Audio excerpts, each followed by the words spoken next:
High, আমি পূজা। আচ্ছা, আপনি কি বারবার কাউকে বিরক্ত করছেন? একটু সময় দেওয়ার জন্য, একটু কথা বলার জন্য, একটু দেখা করার জন্য কিংবা আপনাকে একটু বোঝার জন্য? আপনি হয়তো বলবেন, এগুলো চাওয়াতে বিরক্ত কোথায়? এগুলো তো খুব সামান্য জিনিস।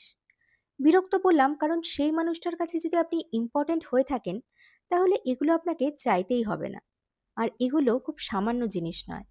সময় দেওয়া, কারোর সঙ্গে কথা বলা, একটা মানুষকে বোঝা, এগুলো ভীষণ ভীষণ মূল্যবান জিনিস, যেগুলো একটা মানুষকে ভালো থাকতে, তাকে এগিয়ে যেতে অনেক সাহায্য করে। যারা এগুলো পায় না তারা জানে এগুলোর মাহাত্ম্য। Stop begging for attention. একটু ভালো করে ভেবে দেখুন তো, আপনার জীবনে এমন একজন মানুষ তো অন্তত রয়েছে যে আপনাকে সত্যি ভালোবাসে। তাহলে তার কথা ভেবেই নিজে ভালো থাকুন, নিজেকে ভালোবাসুন। অন্য কারোর কাছে নিজের ইম্পর্টেন্স না খুঁজে নিজেই নিজেকে ইম্পর্টেন্স দিন। দেখবেন আপনি অনেক অনেক ভালো থাকবেন।